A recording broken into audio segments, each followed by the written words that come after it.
Doctor, welcome. Thank you. Go ahead and introduce yourself. Is your green light on? Yes. Okay, go Thank ahead. you, Chairman Baldwin. Y'all are familiar with me. I'm Renee Hinkle. I am an OBGYN physician here in Cheyenne. I've been in Cheyenne living and working for 24 years and delivered over 2,000 babies in this town. I am in opposition of this bill. I understand I will never change the minds of any of you regarding abortion, and I don't plan to. I am not pro-abortion. I have never done abortions, but I have been taking care of women and doing reproductive women's health for over 30 years. And abortion is part of women's health. It is a health issue as per the American Medical Association, the American College of OBGYN, the World Health Organization, all agree that abortion is an important part of women's reproductive health.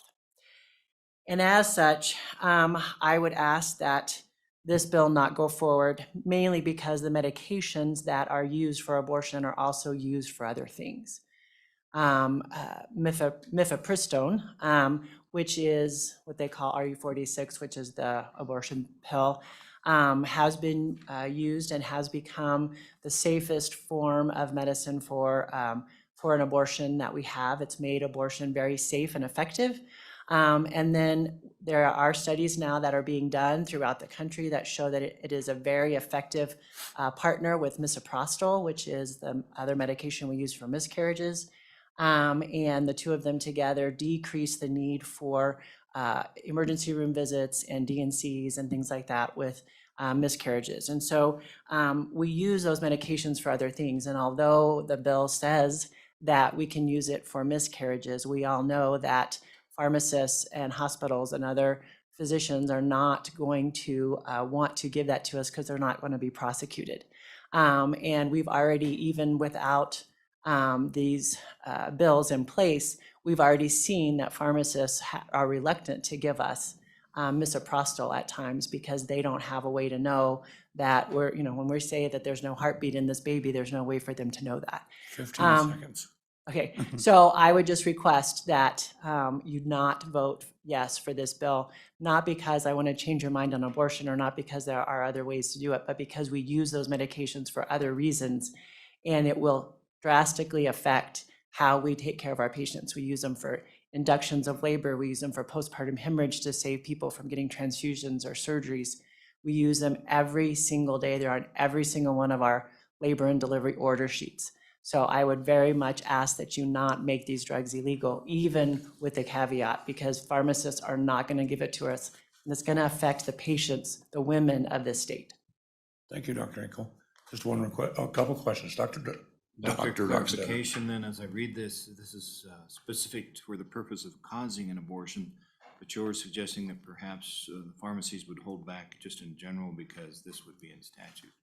Correct, they do already. Even just with the abortion ban that is not currently in place right now, the abortion ban that is in a legal dispute at the moment, just because that ban is on the books, even though it's not an active bill right now, they have made us jump through many more hoops, pharmacists have, in order to get those medications, because they don't want to be prosecuted for giving this medication for a reason when they're not seeing what we have. I mean, we have an ultrasound, we have no heartbeat, we have all those types of things, but they can't see that.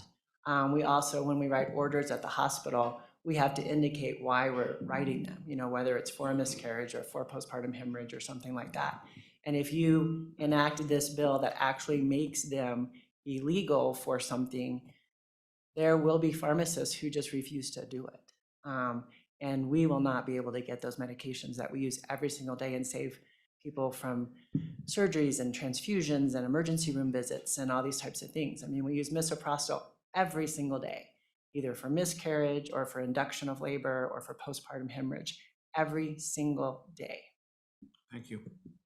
Thank you. Further questions for Dr. Hinkle? No questions. Can I get you to tutor Senator Salazar in how to pronounce the drugs? I will. Okay, very good. Okay, go ahead, ma'am. Introduce yourself and go ahead and talk with us. Good morning, Chairman Baldwin and committee members. My name is Wendy Volk. I'm from here in Cheyenne.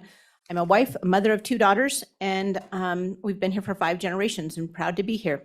I'm speaking in opposition to File 109. As a woman and a Republican, I cannot sit silently considering the impact of the proposed legislation. I want abortion to be a legal, safe, and accessible option here in Wyoming, and I fear this bill moves us in the other direction, forcing women with means to travel out of state and those struggling economically to resort to potentially dangerous options. I'd like to share a story and a photo with you. It is graphic, and I want to warn you of that. This is a photo of a woman that I'll never be able to forget. I saw it for the first time as a young woman myself. This woman is a dead woman. She's dead. She's nude, face down with her knees bent, surrounded by her own blood. She was a victim of a botched illegal abortion performed in a sordid hotel room in Connecticut. Her name was Geraldine Santoro. She was 28 years old and a mother of 2 daughters. She died because she did not have the option of a legal abortion. It was 59 years ago. She needed it because she was afraid of her abusive, estranged husband's reaction to her pregnancy. She died trying to terminate a dangerous pregnancy in the dark days before abortion was legal. She was one of countless women who died in this lonely and desperate way. We do not want to see those times ever return here in Wyoming or in the United States. Far too long, these stories have gone untold and forgotten. These are someone's sister, daughter, mother, or friend. It is estimated that over 1.2 million abortions were, or illegal abortion, 1.2 million women in the US died of illegal abortions prior to 1973. We must bring these stories back so that people will remember how important a choice is. We must remember her and not let her memory be forgotten. It is important to remember the majority of Americans support safe and legal abortion. We must remember that what our country looks like without safe and legal abortion. The proposed bill for prohibiting chemical abortions is a reminder of the pain, suffering, and cruelty to women before 1973. Please protect the liberty and equality of Wyoming 15 women and seconds. girls. It is imperative we respect a woman and her autonomous being and grant her full equality in giving her substantial choice over this personal and most consequential of her life decisions. Please vote no. Questions for Ms. Volk? I apologize for my cough. I'm working on it. Okay, very good. Thank you very much for coming and presenting today. So 2 people who are opposed to the bill to replace those seats. Okay, so I need somebody else that's in support of the bill to come forward. Ma'am, you're in support, I believe. Go ahead and introduce yourself. Hi, my name is Robin Goodspeed. I am a private citizen, a voter, been a resident here in Cheyenne for a number of years. I am here because I am a former lesbian and a former atheist who, praise God, was delivered from those lives, those choices, by the grace of God and the power of Jesus Christ. However, in my former lesbian life, my former atheist life, I was faced with pregnancy years ago. And at that time, I was, as I said, a lesbian and an atheist, but even then, I knew that if I aborted that pregnancy, I was going to be killing my child. I was going to be murdering my baby. And even then, at that time, I made up my mind that I was going to have that baby and I was going to give it up for adoption because I did not want to be a parent. However, God had other plans and I did not have to walk down that road and I did not have that baby. But in my lesbian life and in my life now as a saved Christian woman, I have talked to many women who have made that choice and they have struggled with all of the natural consequences of making that choice. They have struggled with grief, with guilt, with shame, with depression, with suicide. And there are deaths because of women not being able to bear the guilt for killing their children. I encourage you to vote yes for this bill and to ban this chemical abortion, which makes it easier for another generation of young women to follow that same horrible path. Thank you very much. Thank you. Questions for the testifier? Thank you very much for coming. Deacon? Thank you, Mr. Chairman, members of the committee. My name is Deacon Mike Lehman, and I'm representing the Catholic Diocese of Cheyenne, and I speak this morning in support of the legal protection of the unborn. We oppose the direct and intentional taking of all human life And also, we're against the loss of life that comes from willful neglect, why we support access to healthcare. I'd submit that if the unborn are not human and/or are not alive, the debate over the issue has largely been a waste of time. But the development of science and technology these last 50 years clearly indicate otherwise.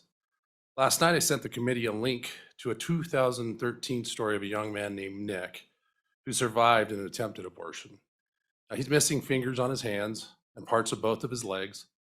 I once showed his story to a person who said that the real problem was that the abortionist wasn't proficient enough. I don't think she realized how her statement was going to sound before she said that. I have other friends who think it should be legal before viability.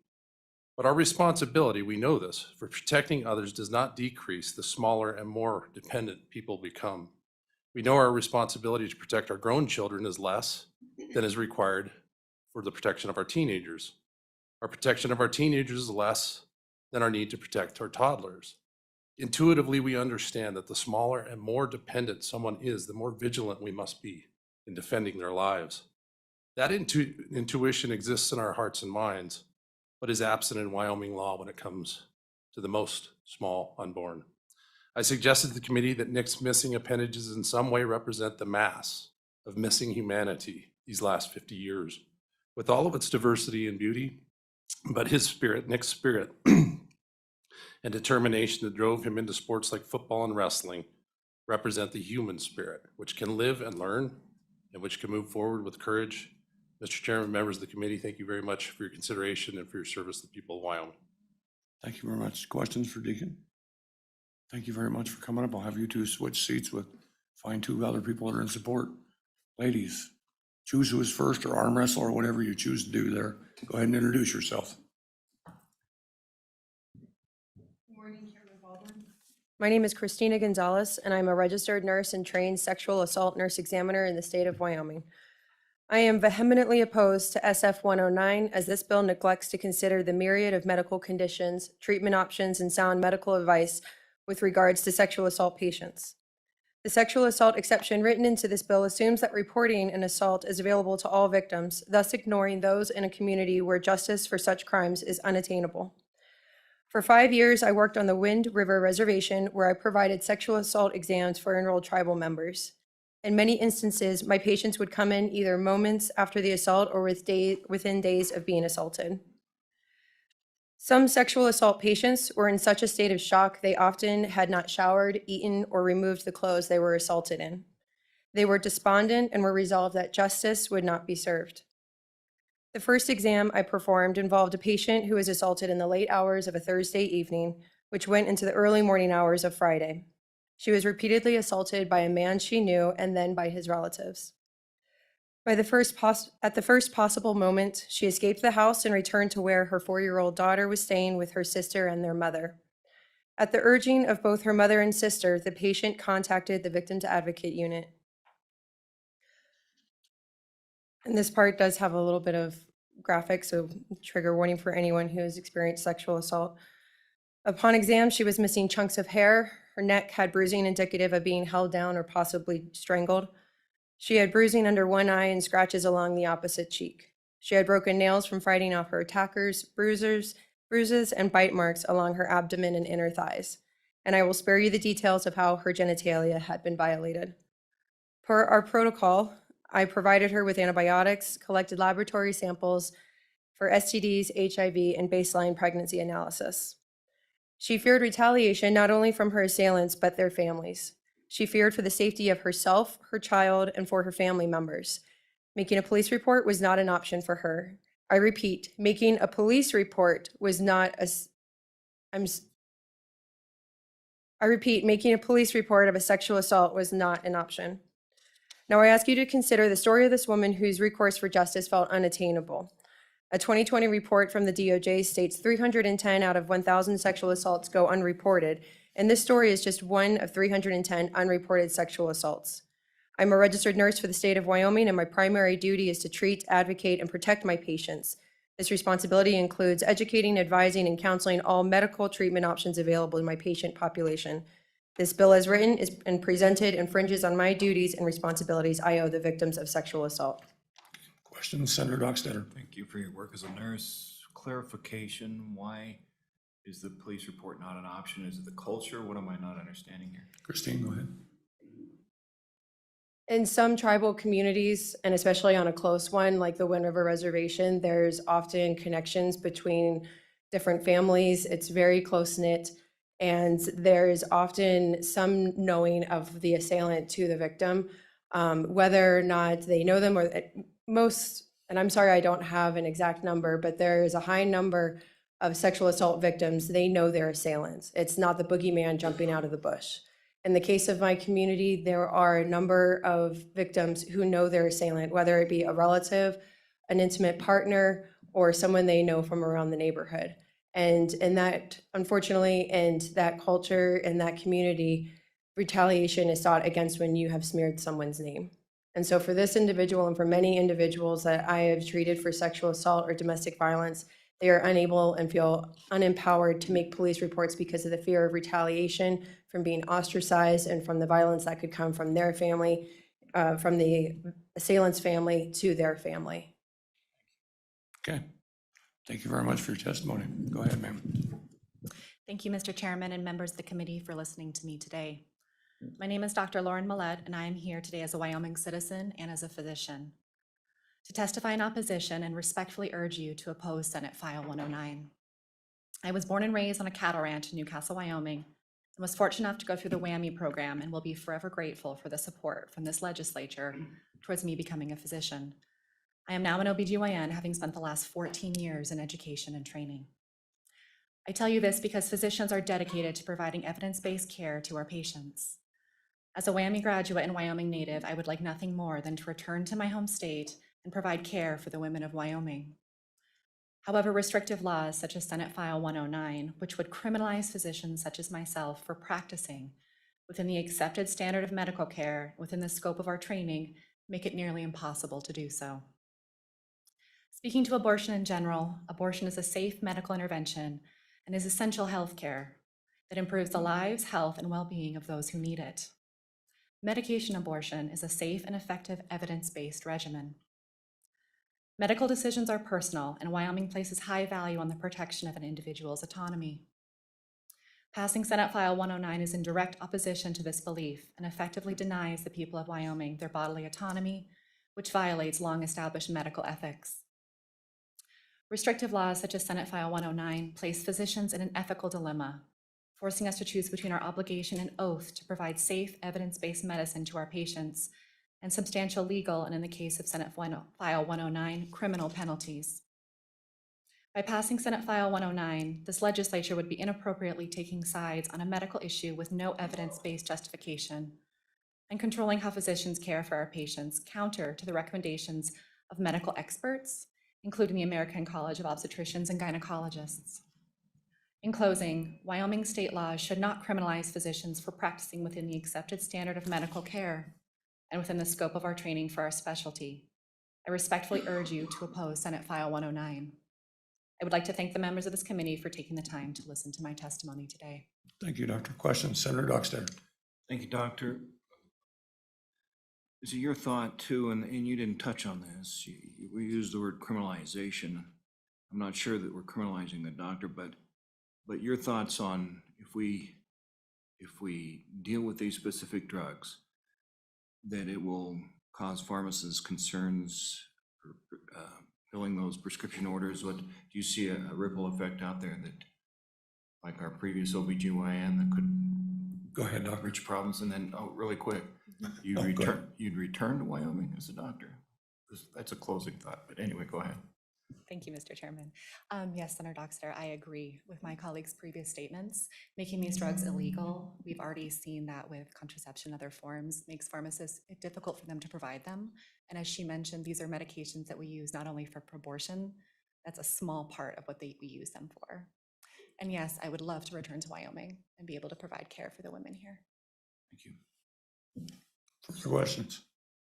My voice is fading. Thank you very much, ladies. Okay, so trade your seats with two more people who are opposed. Gentlemen, introduce yourselves. You choose who's first.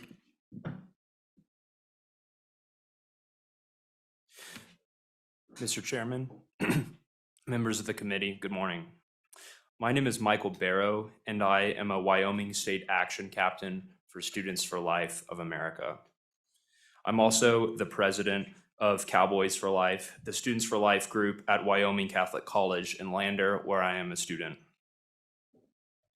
I'm here today to join my voice to many others in support of Senate File 109.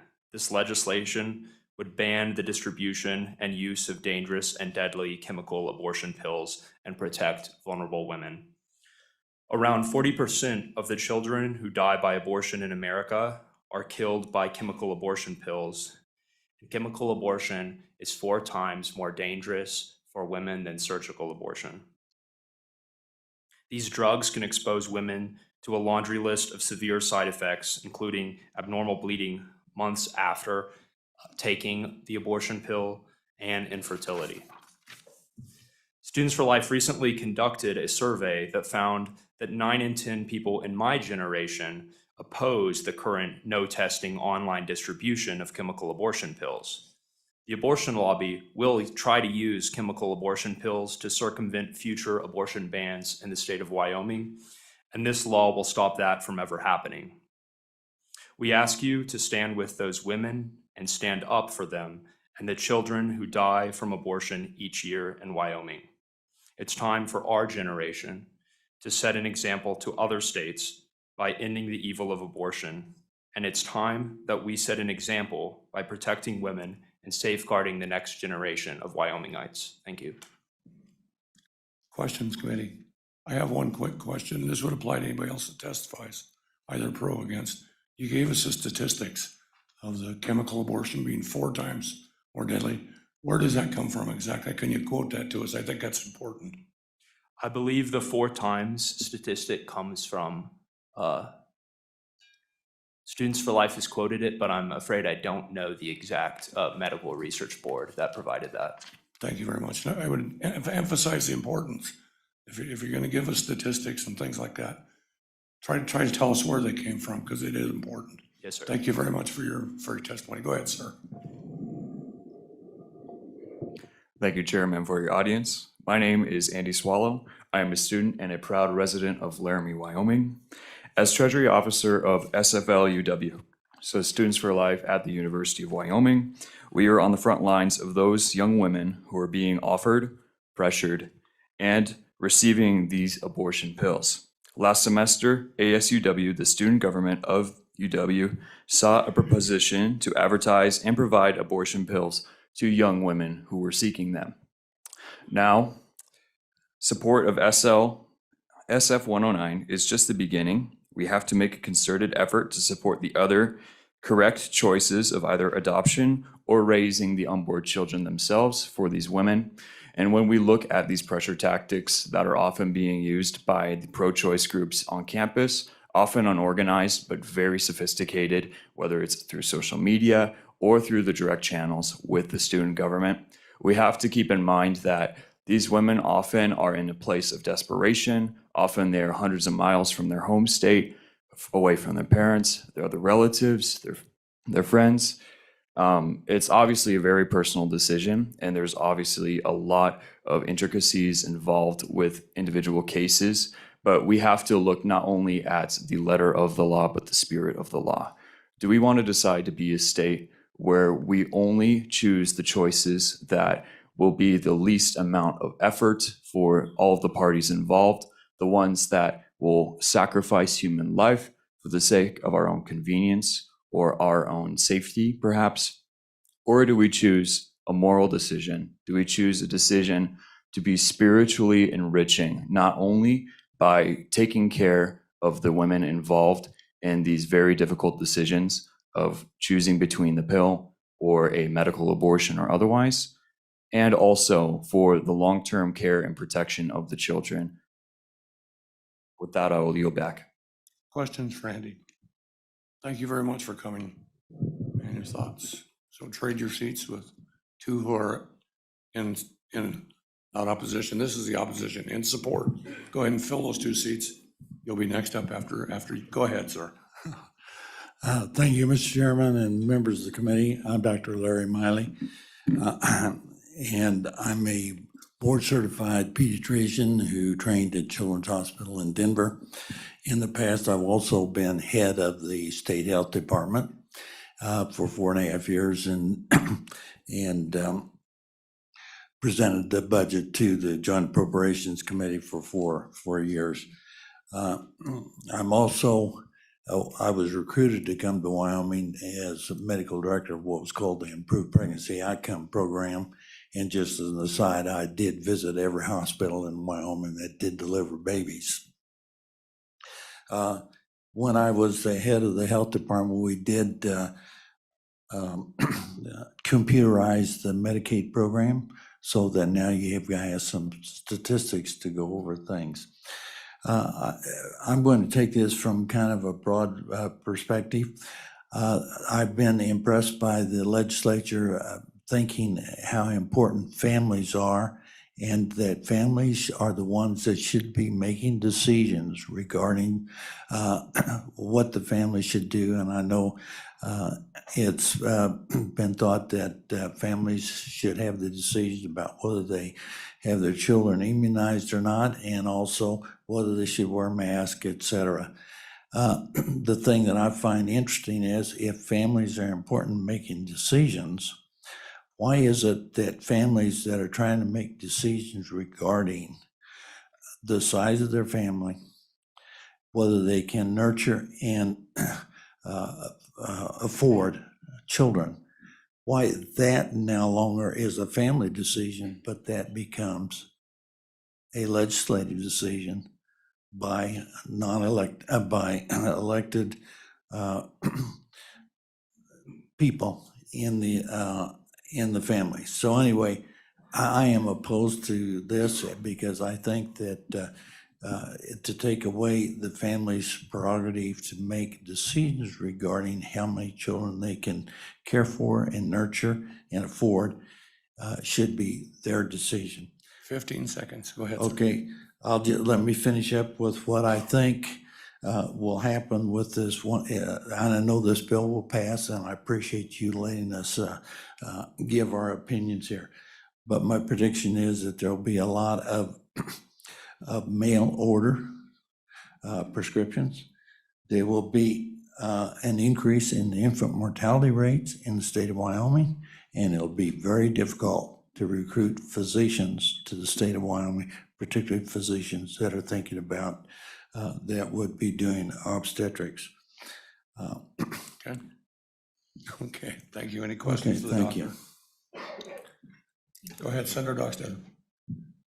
Someone can obtain this through the mail without a doctor's prescription? Beg pardon? Someone can obtain this through the mail without a doctor's prescription? Mr. Go Chair, ahead, through Doctor. you to Senator Dockstader. I think as time goes on, that there'll be a way that individuals who want these medications will go outside of the usual way to get prescriptions. And I think we'll find that there will be ways of getting these pills. You just heard testimony about how people at the University of Wyoming are able to get these pills. I think it'll be interesting to see how that happens.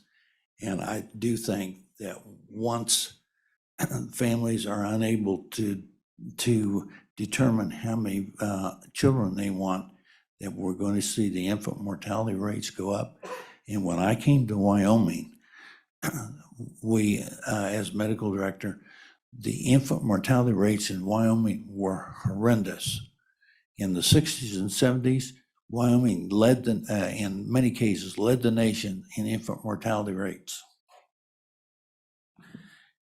And our program was to turn that around, and we did. And for those 20 years, there was 3 years when Wyoming was better than the national statistics as far as infant mortality rates were concerned.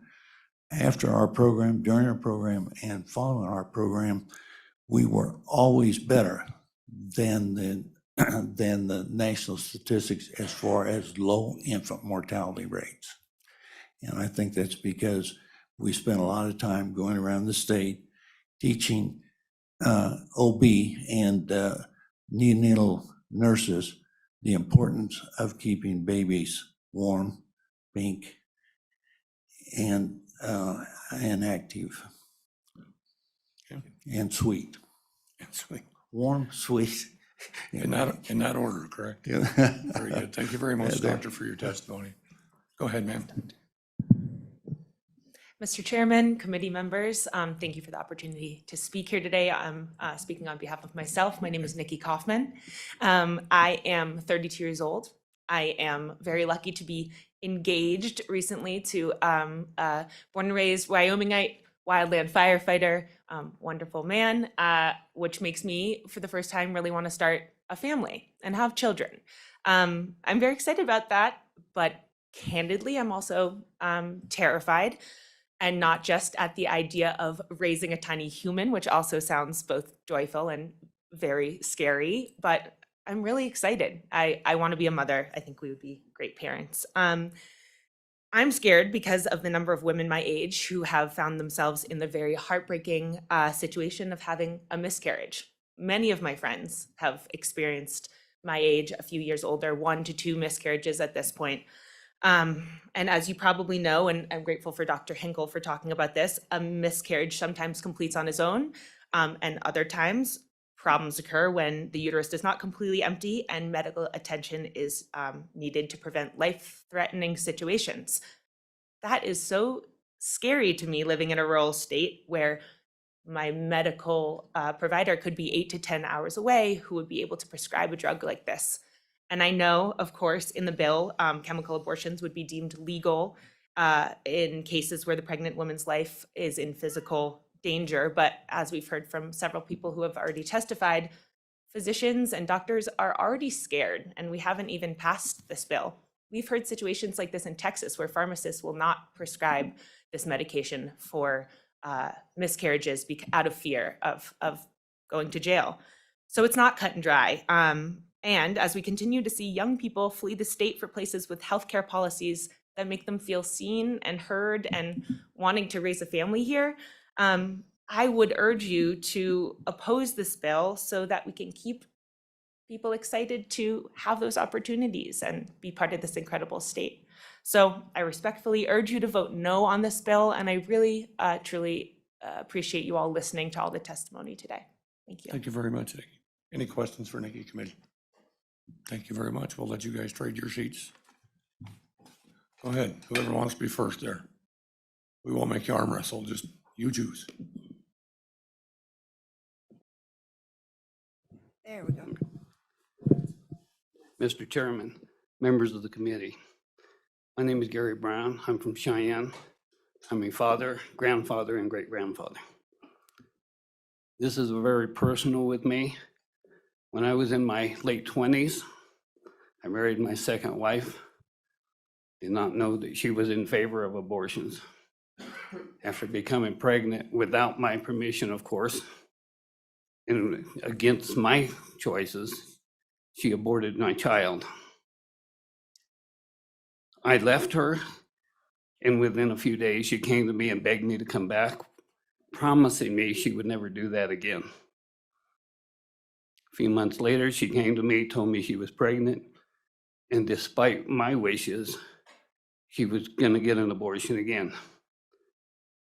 This is something that has stuck with me my entire life. Two of my children have been destroyed. This hurts today. I know that everybody says this is a woman's right. This is a woman's choice.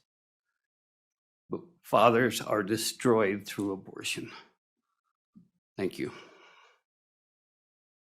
Thank you. I have trouble with the green light as well. Thank you. Thank you very much for your testimony. Questions, committee? Thank you, sir. Go ahead, ma'am. Good morning, Mr. Chairman and members of the committee.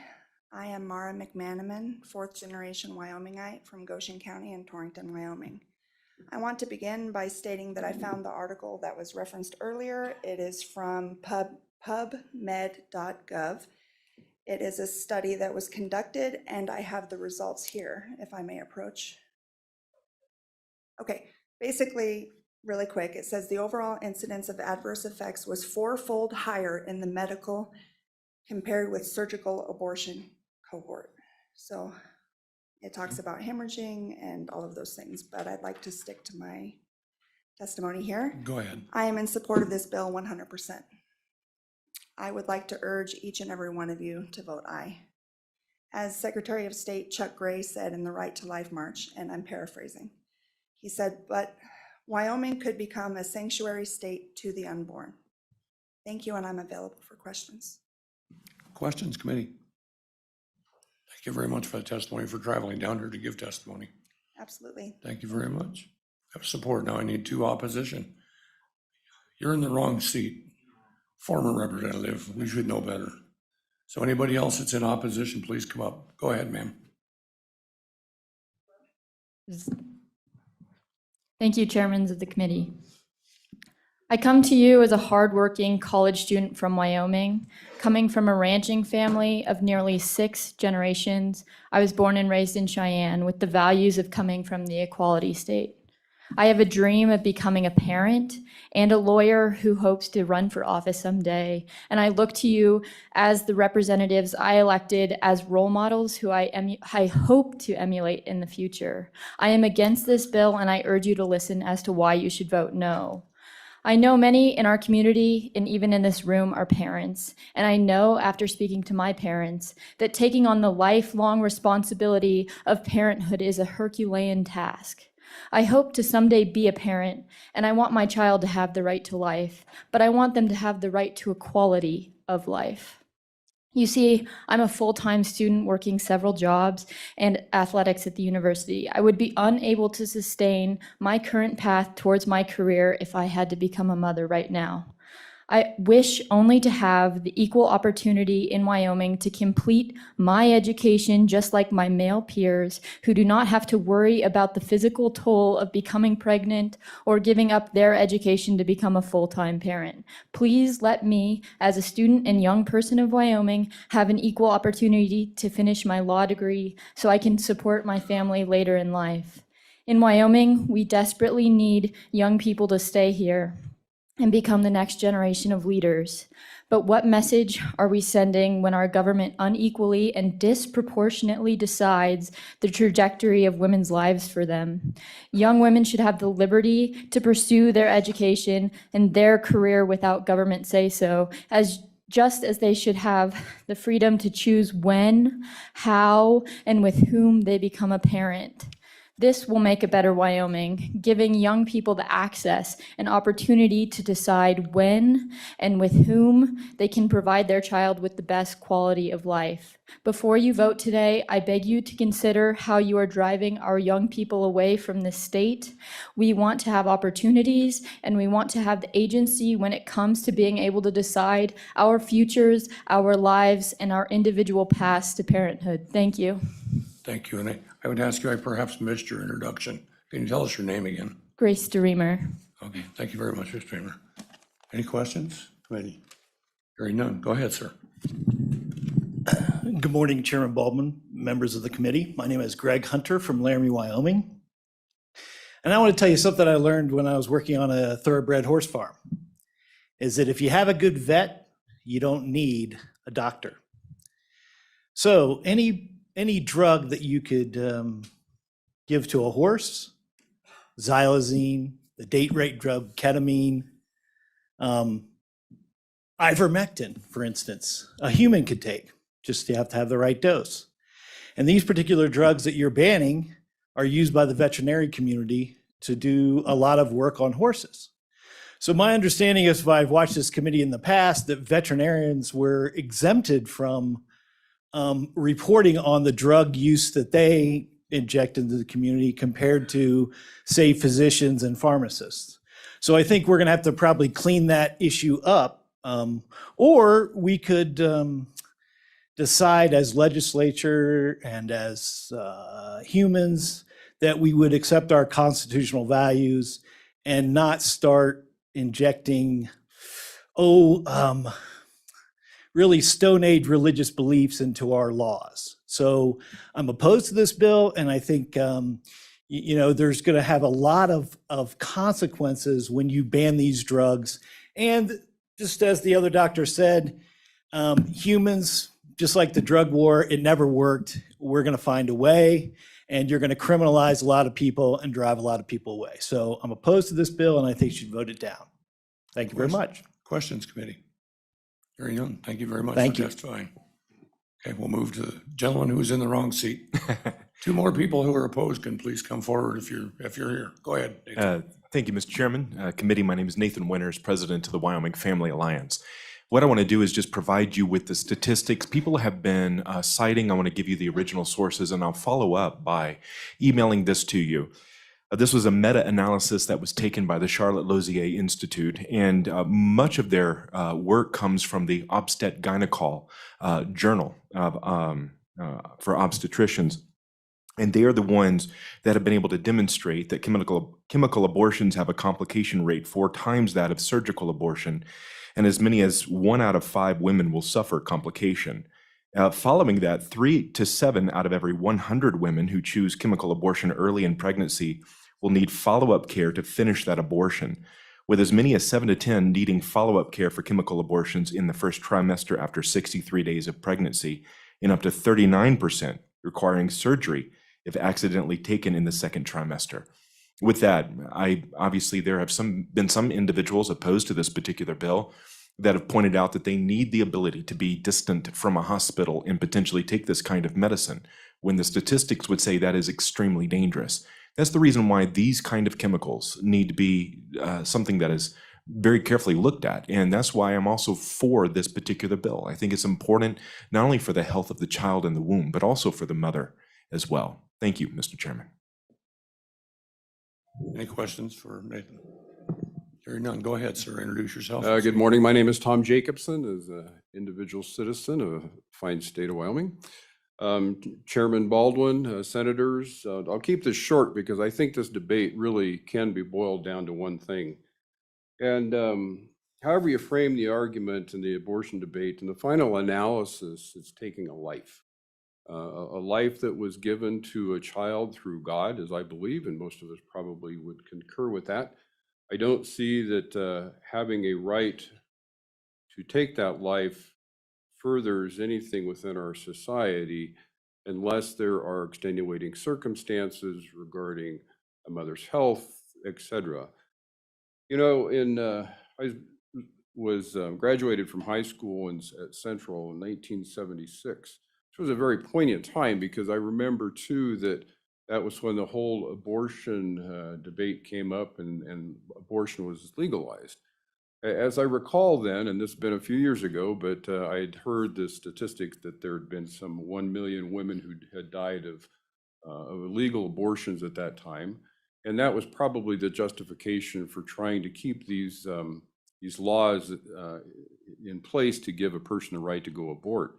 Well, as time went on, I looked at that and I thought, you know, there is no justification with that simply because if in fact there's been 1 million women who have died from an illegal abortion, since that point in time, I believe there's been roughly 53 million who've had abortion in the United States since it became legal. So yeah, I don't think the debate is complicated. Abortion by and large has been used as a contraceptive, and it doesn't take into account the right of the baby. You know, ultimately we hear about the woman's right, the man's right, whoever's right. The person who's never been asked, who can never reply, is in the womb. And how do you balance that out? I mean, so I guess I've noticed that with the pro-abortion folks, you know, they've been born. And so ultimately, where does that stand? Where is the equality with that? So the debate in my mind is short. It is simply short. Life is life. You take it, it's simply a termination of life. And it's as simple as that. Thank you. Thank you very much. Questions, committee? Thank you very much, gentlemen. Thank you for coming and testifying. Okay. Go ahead, ma'am. Introduce yourself and go ahead and speak to the committee. Dr. Sarah Gregory. I was born in Gillette, Wyoming, graduated from Campbell County High School, educated by the University of Wyoming, and I thank the Wyoming taxpayers for the hundreds of thousands of dollars they've invested in my education through the WWAMI program. and through my undergrad. And I feel like Wyoming has invested in me to become educated in the practice of medicine. And I think that one of the struggles I see in this legislative debate regarding abortion is lack of understanding of medicine. These bills being driven by lay individuals without consulting those practicing medicine. I mean, if we speak at all, the lay term is miscarriage. In medicine, we never use the term miscarriage. All loss of pregnancy, but prior to 20 weeks, is an abortion, cut and dried. But there's a lot of gray matter in discussion.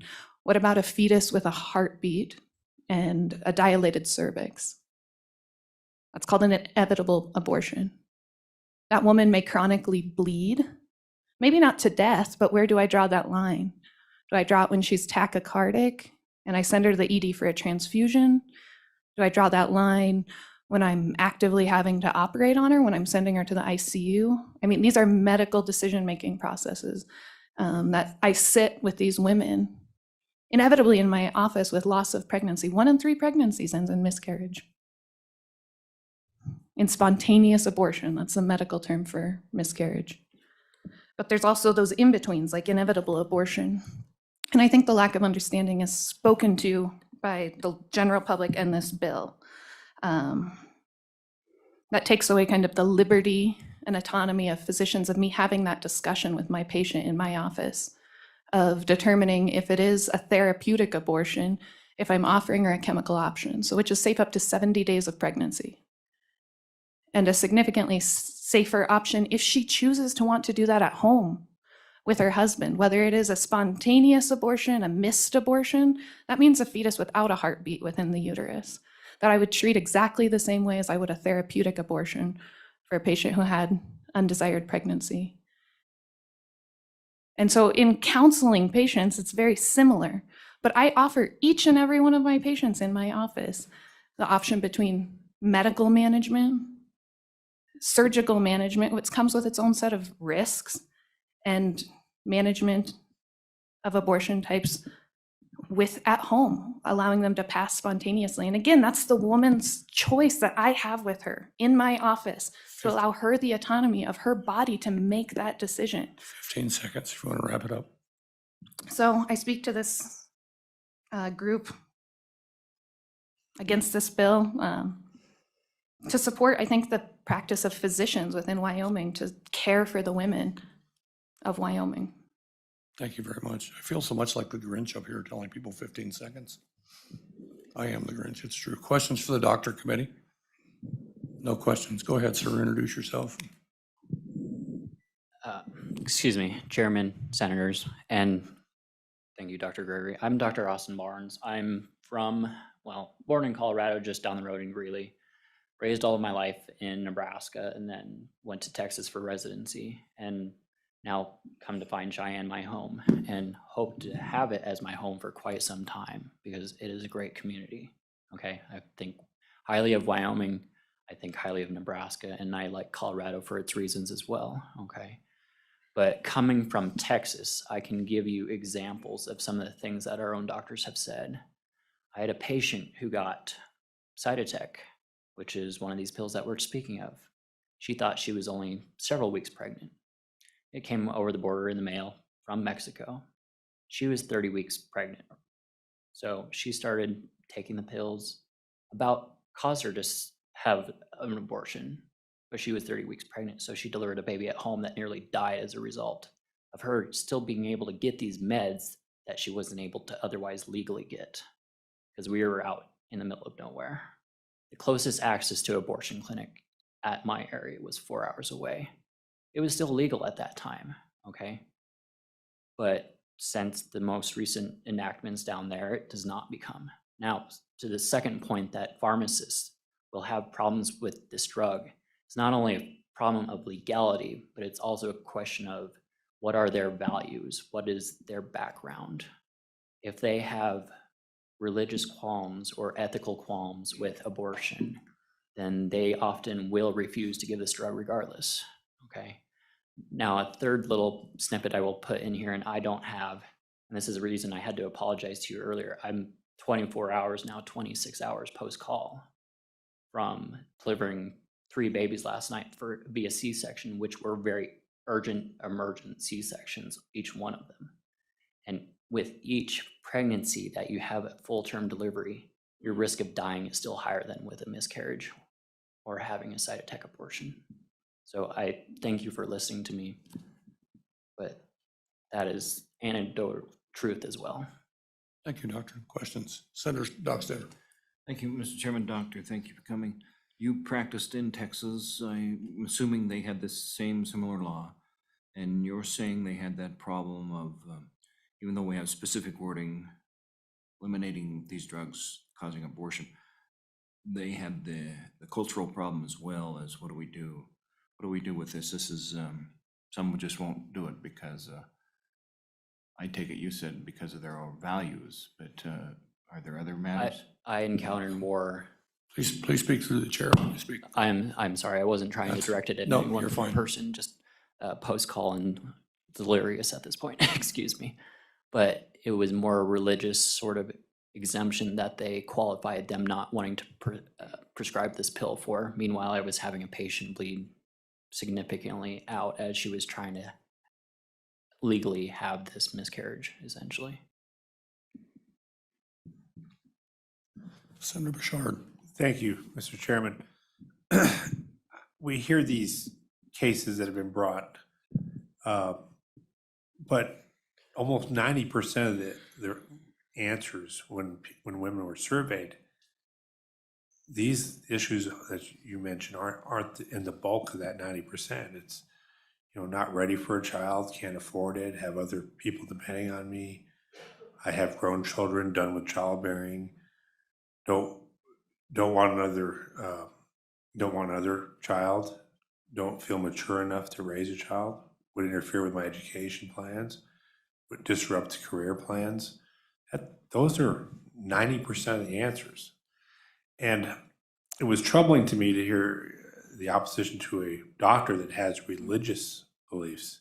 Do they not have the liberty to have those beliefs as well? I mean, so I mean, given the testimony on the minor percentage, when this bill is directed at the 90% that are using this for contraception, that's where what's your response to that?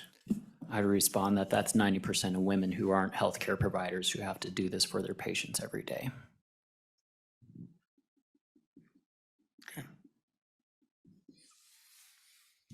Okay, thank you very much for your testimony. Now, before we do a whole bunch further here, realize that we're now an hour and 5 minutes into this. So we'd like to get as many people as we can get to testify. But if you've heard it and you've heard that opinion, get up and be brief, but certainly we'll let you come up if you need to come up. So next we would hear those in support of the bill. Go ahead, Sue. Good morning, Chairman Baldwin, Senators Committees. My name is Steve Amelia. I'm a resident of Cheyenne. I have a master's in public health, been there for 30 years, City of Houston Health Department, and 20 years with the Wyoming Department of Health. Did a lot with sexually transmitted diseases where I had to locate these patients, get them in for treatment. And I bring that up for a few reasons. Number one, I support this bill, and that's just a background. I support the bill. I have a wife and 3 daughters. They've all had children except one of them. This is a chemical abortion. It's a chemical, and that drug kills the child. I checked on the website of choice.com, CHOIX. I believe I emailed that website to you. As I read the website, the manufacturer stated that this drug is safe and effective. Definitely, it is effective. But it implied that the procedure was, as I read it, simple and easy. Take the pill and, you pass the tissue and that sort of stuff. However, in further reading from the choice.com website, it illustrated that the women and the baby, but the woman goes through horrific pain and trauma for hours, days, even weeks, with massive bleeding, clots, cramps, and pain. It's anything but simple and easy, though it is effective. Still kills the child. First, we dehumanize the child by calling it a fetus. Well, fetus is Latin for baby, but we sort of say that, well, it's a fetus, therefore it's an inanimate object. And in the choice website, they call it passing the pregnancy tissue. I'm going, that sounds like a Kleenex tissue, just tissue is non-viable and that sort of stuff, and they just pass it. So it's a drug, it's effective, et cetera, though it's not as simple and easy as one would imagine. Now, I'd like to touch on men for a second. Men, how do women get pregnant? I think it's because of us. And I think that men need to be responsible, a whole lot more responsible. And we should not be having sex and getting a woman pregnant unless we are dedicated and ready to commit to that woman, to the child that we have helped create, and be totally dedicated to that woman to help care for her in every way possible, etc. 15 seconds, sir. Okay. Men must respect life, especially children and women both. Sex is not recreational pastime or by design toys, and we need to be more responsible to that woman, start to finish, and not just get them pregnant and walk away. Thank you. Questions, committee? Seeing none, thank you very much for coming and testifying. Welcome, sir. I think we all know you, but introduce yourself anyway in case we forgot. You got 2 minutes, go ahead. Thank you. My name is John B. Romero Martinez, and today I'm with the Knights of Columbus, like Steve, who just gave testimony, and I just want to urge the committee to support this bill. And further, I'm going to ask for unanimous support on this bill. I wanted to give a couple of sources that are helpful to the committee. I think one was already given to you. You probably already have this, so if it's redundant, please. For statistics that are being used is for chemical abortion specifically, it would be studentsforlife.org/learn/chemical-abortion. And they give not only those statistics about 4 times more harmful, they give you breakdowns per study. I spoke with a stakeholder last night who is also a member of Students for Life, and I asked her what her concerns were. And she indicated to me they're very concerned about how if the pharmacies do act on this and start letting this new form of abortion and abortifacient out, that sex trafficking and the ability to continue to exploit, use women will exacerbate. And I think we're seeing that as a problem already. So CVC and Walgreens do that. Students for Life, Knights of Columbus, and a host of us are prepared to boycott those organizations without hesitation. That source, I also have another source for you, just for that as we go down the road and hoping for passage through both sides. The Charlotte, if you'll give me a moment, I don't really need to say too much. I just want to get this source document to you.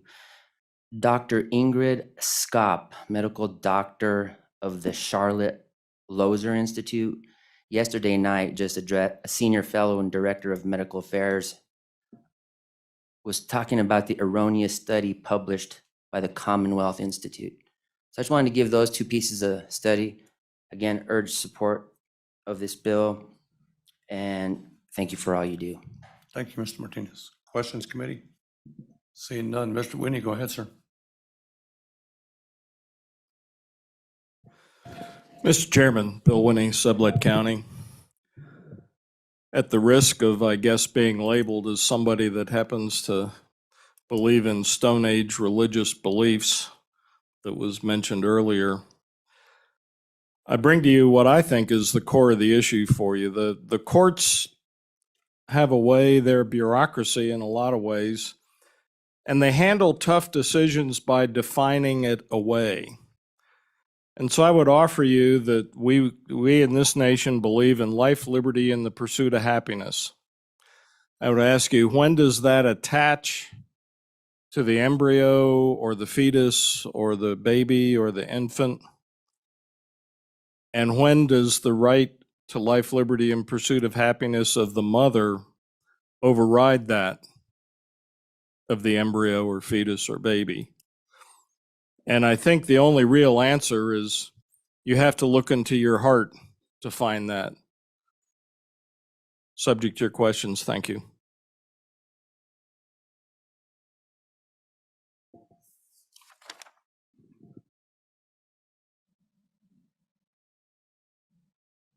Good morning, Mr. Chairman, members of the committee. Sheila Bush with the Wyoming Medical Society. I will be brief. I did want to respond to something that was mentioned earlier in terms of quantity of emails you might be receiving. It's okay. Or information. The Medical Society represents close to 60% of Wyoming physicians. We have a fairly diligent process that we use to come to positions on bills. We oppose this bill. When our board debated the bill, it was not about elective abortion or contraception. In fact, that's rarely what they wanted to talk about. What they want to talk about are the things that you heard from the physicians today.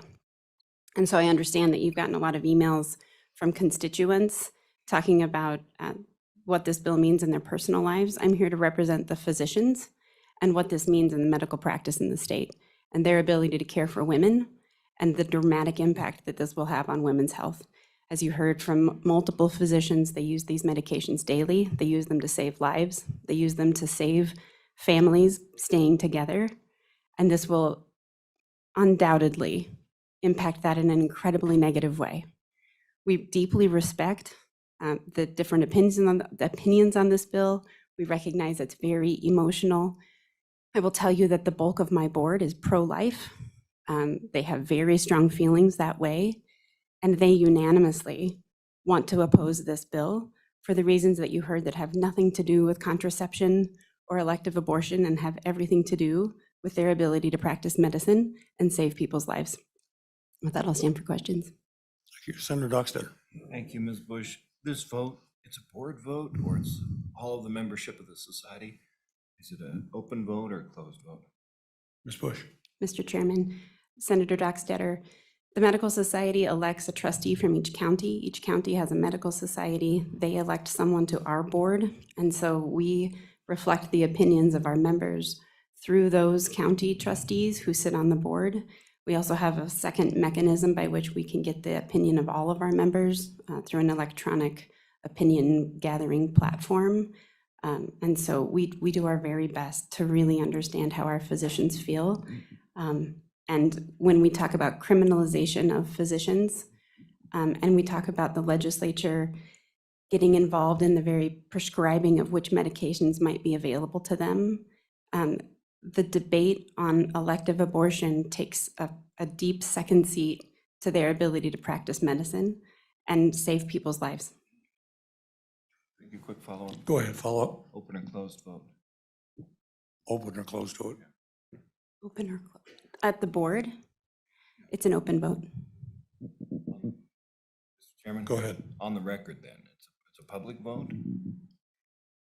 Mr. Chairman, Senator Dockstader, our board meetings are open to any member of the Medical Society. So they can be at the meeting, they can watch the meeting, they can tune in via Zoom if they'd like. If any member of our board wanted a closed vote, they can always ask for that. We haven't had that request. So it's an open vote and anyone can see it, yes. Anyone, okay, thank you. Because you're asking, we don't do a roll call of our board unless it's a divided vote. And so someone makes a motion, the motion is seconded, and then they call for the ayes and the noes. We only take names of who voted aye or no if there's a division. And a clarification, this is not a public board. This is a society rather than a board. So it's not open to public view per se. No. Thank you. Okay. Further questions? No, thank you very much. Go ahead, ma'am.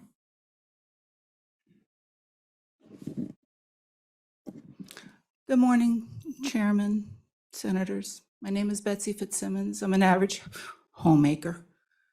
I've been listening carefully to all this, and I wish to just state that abortificants have been around since the dawn of time. Women have sought them.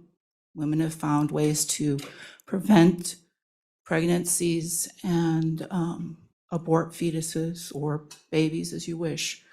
What I would prefer to look at, though, is something that Senator Bouchard stated, where the reasons given by most women, according to his survey, was for size of family, education, jobs, and such. I present a challenge to all of our society. Find a way to make it so that women can safely deliver their children, can have their education, their jobs, and not have to have an elective abortion. Let's work towards that as a society instead of this debate as to whether an elective abortion via either chemical or medical procedures is needed. We as a society can prevent this without having to go and continue to divide this country if we try to work together for the solutions to the problems that make these women go for the abortions. I am pro-choice and I am for the doctors, but I challenge our governments and our society to find the ways so that we cannot have to worry about this. Thank you. Questions, committee? Thank you very much. Go ahead, ma'am. Jump right in. You're up. You're up. Chair, committee, thank you for your time and careful consideration on this important and very sensitive, obviously, matter. It's always troubling to me that these arguments are framed in pro-women versus pro-life.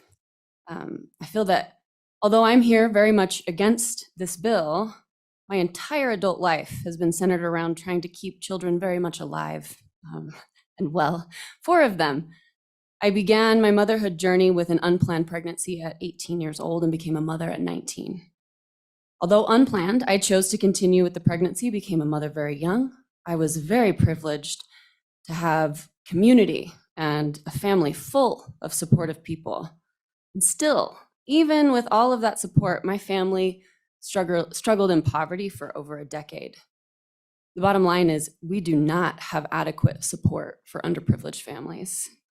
Having had the choice and knowing intimately the ramifications mentally, physically, financially of child rearing before you are ready, I can say with confidence, forcing someone to do so is incredibly dangerous.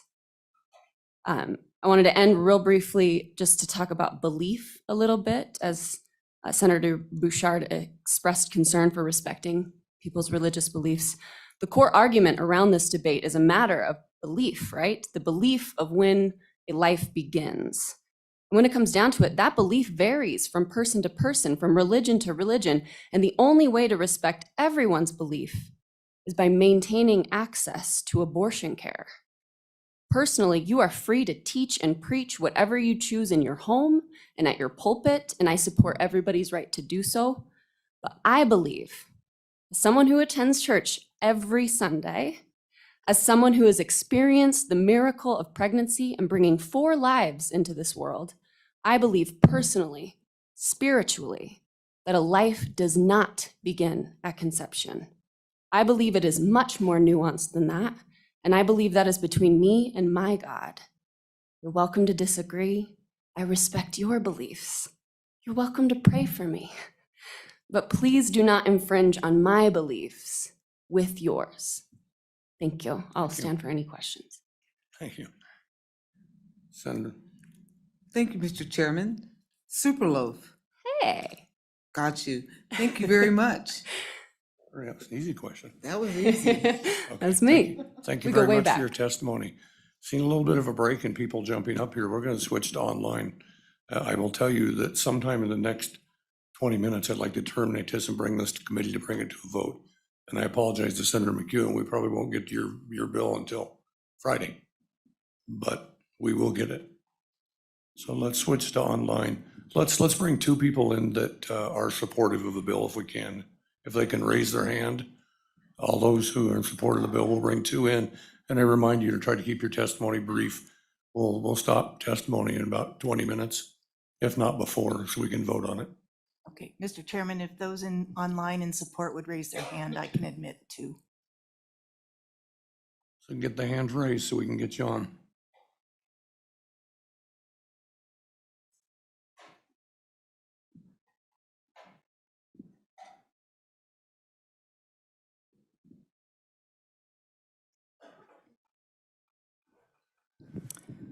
Mr. Chairman, do you only want Wyoming people in support? to be Wyoming, admitted? please. Okay, I have one Wyoming person in support with their Okay, hand go up. ahead and admit.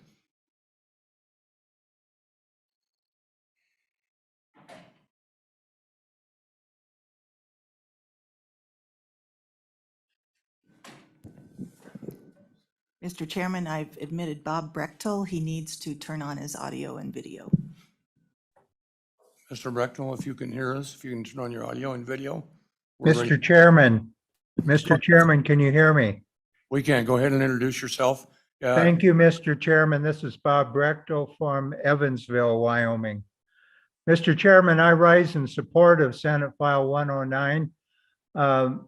Alliance Defense Freedom filed a suit in Texas federal court recently asking the question about the repeatedly removing even the most basic precautionary requirements concerning women's safety of the abortion pill.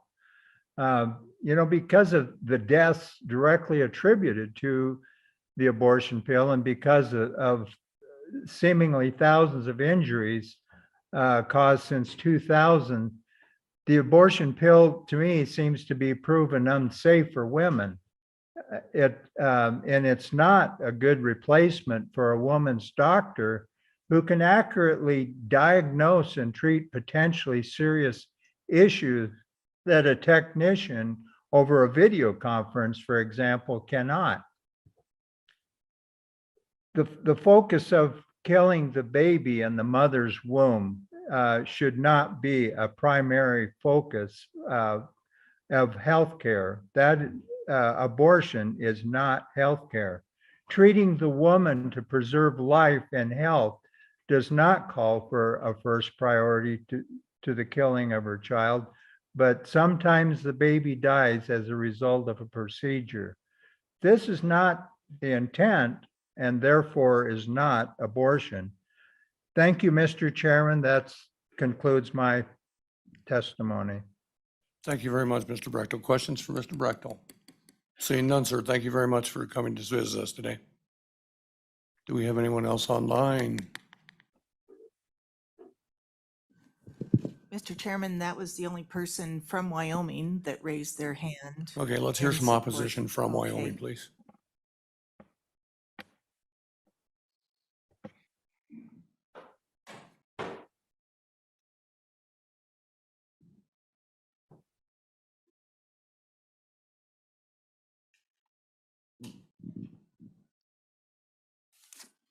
Mr. Chairman, I've admitted two Okay. in opposition. And I see you one. Ma'am, if you can hear me, go ahead and activate your audio and we see your visual. Go ahead and introduce yourself. Can you hear me, Mr. Chair? Yes, ma'am. Go ahead. Good afternoon. My name is Catherine Mead, Mr. Chairman Baldwin and committee members. I'm a wife, a mother, a grandmother, and fourth generation rancher here in Jackson. And I practiced law in Wyoming in my community for 36 years. My testimony is in opposition to Senate File 109.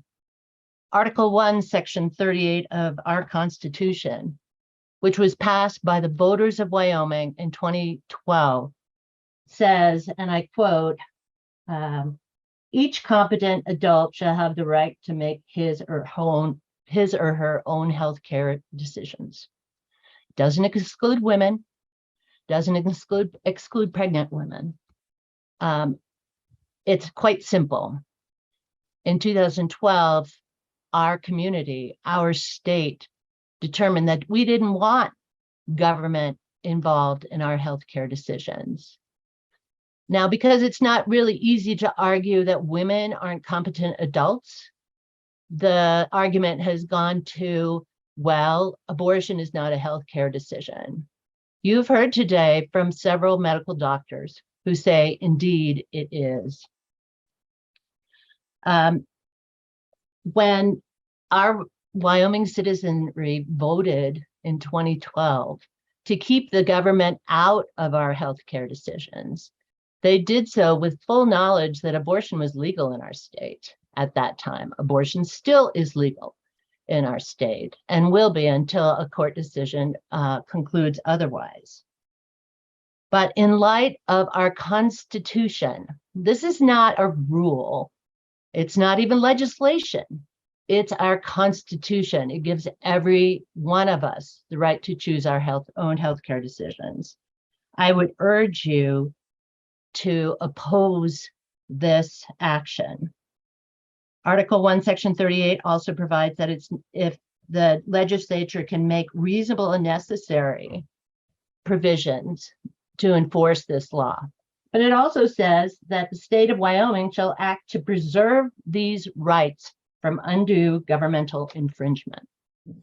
Passage of this legislation will be undue governmental infringement, and I would urge you not to pass it. Thank you very much. Thank you very much, Ms. Mead. Questions for Ms. Mead, committee? Seeing none, thank you very much. Do we have anyone else admitted?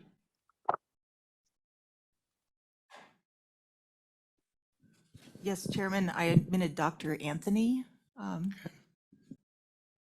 Go ahead, ma'am. We see your face. Go ahead and speak to us. Thank you, Chairman Baldwin and committee members for the opportunity to speak. I will try to keep it brief. My name is Jovanina Anthony. I practice OBGYN for the last 30 years, 18 years of this here in Jackson, Wyoming. I vigorously and absolutely oppose Senate File 109. I start by saying I've spent my life caring for pregnant women, and my job and passion is to serve the women of this state. I am not going to discuss the emotional aspects of abortion care. My objection is to making these medications illegal, much as many of the other physicians have testified. If Senate File 109 passes, this will truly be a crisis in the practice of obstetrics and gynecology, and this has nothing to do with elective abortion. Senate File 109 does make an exception for management of miscarriage, but the reality of banning and criminalizing these drugs is they will not be available, especially misoprostol. I use this medication literally every day. A partial list of uses of this medicine other than medical abortion include cervical ripening prior to induction of labor, management of postpartum hemorrhage, cervical dilation prior to hysteroscopic procedures in non-pregnant women, cervical dilation prior to IUD placement, induction of labor during the second trimester in the event of fetal death, and on and on. How will a pharmacist, whether hospital-based or outpatient, know that this prescription is not for medical abortion purposes? How will healthcare providers unfamiliar with abortion law know that they won't go to jail if they use it to ripen the cervix or use it for IUD placement? Really, who is going to take a chance on going to jail with a felony charge if we need to use this medication? A lot of emergent situations occur, as one of the other physicians testified, in the middle of the night. When are we going to argue with the hospital pharmacist? There are no lawyers, ethical boards, or legislators available in the middle of the night to discuss the legality of the usage of this medicine. This bill will further create confusion because misoprostol especially is a key component. Though of medical abortion, we use this all the time, as I've mentioned, for other purposes. And my concern is that we will have a lot of trouble obtaining obtaining misoprostol for legal usage when the prescription and use of the medicine is criminalized. I urge this committee to reject and oppose Senate File 109 on this basis. And I thank you, Chairman Baldwin and committee members, for the opportunity to testify today. Thank you, Dr. Anthony. Questions for Dr. Anthony? Senator Bouchard. Thank you, Mr. Chairman. You know, the bill says in it, it's only for the purpose of performing an abortion. It doesn't outlaw any other use. Did you read the bill, and can you see that in the bill? Yes, I did read the bill. So for example, if I need to prescribe misoprostol to place an IUD, I will send a prescription in to a pharmacist to have this patient able to go and pick up that medication in a pharmacy. If the pharmacist is aware that it cannot be used for elective abortion, I suppose they can call and ask me what it's used for, but don't you think that that would really provide a chilling effect? If I tell that pharmacist, oh, we're not using that for elective abortion, I really have a hard time believing they'll just be like, oh, okay, here you go, here it is, when that is a potential felony charge with a prison sentence and a fine. Thank you. Okay, thank you very much, Dr. Anthony. Thank you so much. Mr. Chairman, we have 4 more Wyoming participants, I believe, all in opposition. Would you like me to admit? Let's hear those, and then we'll close public testimony.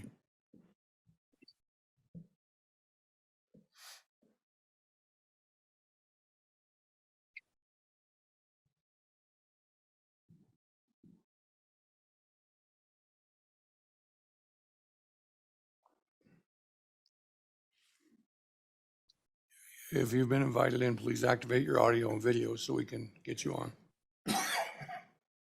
Hello,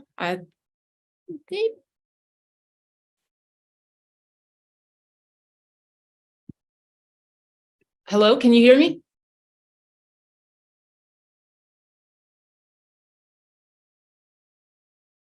Hello? That's enabled.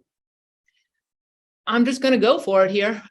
This is Christine Lichtenfels, and I'm in Lander, Wyoming. I'm a practicing attorney, and I'm speaking in opposition to Senate File 109.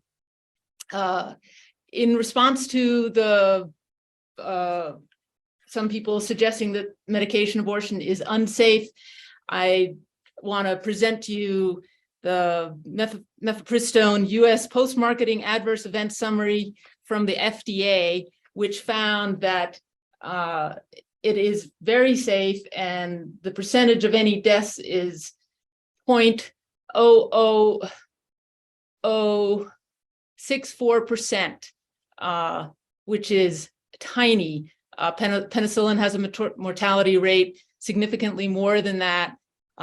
Likewise, Viagra. Even hip replacement is many more times likely to result in death, and I don't see the legislature trying to regulate hip replacement. So safety of women does not support passing this bill. I want to also mention, since there was some mention of how terrible this is for women, I have had an abortion, and in fact, like studies have shown that 95% of women, their predominant emotion after an abortion, and this is true for 5 years after and decades after, is relief. And that is in fact the case. Relief is the predominant emotion that I experienced. I will also mention that the exception to prosecution for the woman taking the drugs in this bill is, I believe, illusory. It talks about only when a woman takes,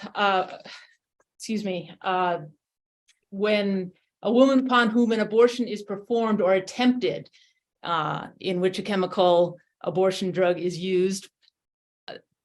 An abortion is not performed upon her. She actually takes the pills herself. So someone could easily, an aggressive prosecutor could easily say, no, she did it herself, so that part doesn't apply. Moreover, it actually, Section D limits it, shall not be used to criminally prosecute her pursuant to subsection C of this section. However, it does not exempt prosecution under the other portions of Chapter 6, which in fact do include the woman herself as being subject to prosecution and for up to 14 years. So I believe that this supposed exemption would not necessarily be effective in exempting a woman who, on her own initiative, even with a physician's prescription, takes the medication abortion pill. So I'm very concerned about that. And I guess I'll close. I do have worries about exempting the psychological and emotional conditions. I believe those might well, I fear it's done in part because there's lack of trust of women or physicians. And also it is probably because of the complexity of some of the abortion situations that people face. In fact, I have multiple times spoken with people who have said, this is in my capacity as a phone volunteer for Chelsea's fund, where they said, oh, I don't believe in abortion, but in this case, it's correct. And that's true. These are complex situations when people face it, and it is best done by individuals. Wyoming values have always included independence, privacy, and freedom from governmental control. Forcing a woman to carry a pregnancy to term is an overreach by the government.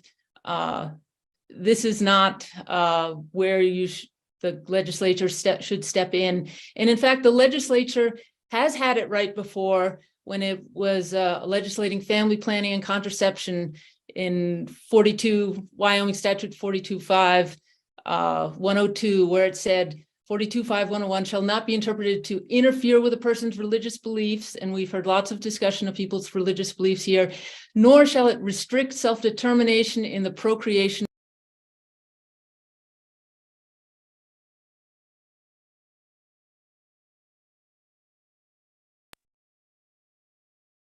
Hello?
Hello?